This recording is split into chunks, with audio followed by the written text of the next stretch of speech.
حيا الأخوة الطيبين. قبل فترة شرحنا على البلبل الوحشي شلون نخليه يركض ويجلس، بالأخص نقول عليه. البلبل الوحشي يريد بس يطلع، ما يركض، ما يستقر بمكانه.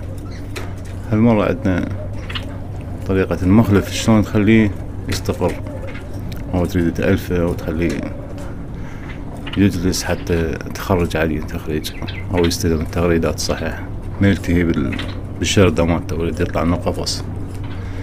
شوف هسه مثل ما عندك هذا، إذا تقرب ايدك عليه راح يتخبل،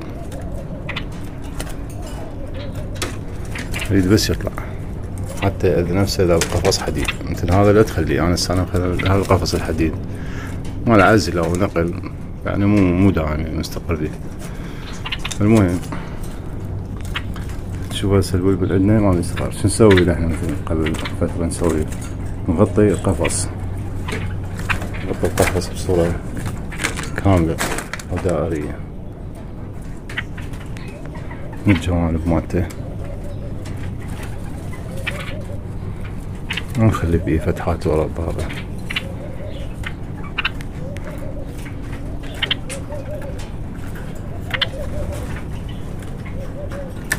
ونشوف هو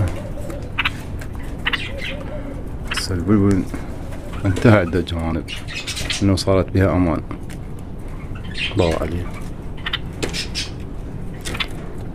اما ينزل جوا او يستقر بهالمكانات او بالزوايا. تخلي ايدك بهالوضعية مالتها او سهلة بصوت، تخليه يتعلم ويأمن شوية يستقر. 10 دقائق كل يوم على الحطة مالته راح تبتعد من يمة بابا علي نشوفه يستقر بمكانه. شلون طريقة ما ينتبه على الجوانب، انتبه على الاكل، انتبه على المي، شوف المقابيله شنو شكو. كل فترة قرب ايدك عليه. بعد شو راح يسوي؟ ما راح يشرد ولا يطفل بعد. تعلم شوي شوي، يتعلم كل يومي على الحطة اسوي له 3 مرات 4 مرات هالحركات اسويها له، هاي تجلس بها البلبل.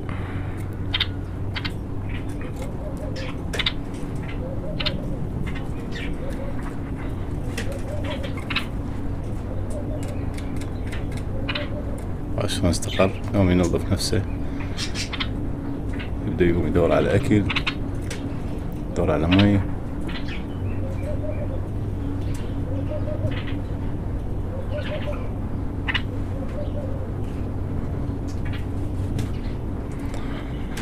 قفص الحديد ما انصح بيه، لأن شنو هذا السيم مالته فتح الدنيا، ما راح يعبر راسه من يمه، راح يتأذى من منقاره على الوجه. على الوجه شلون يتأذى من الجوانب.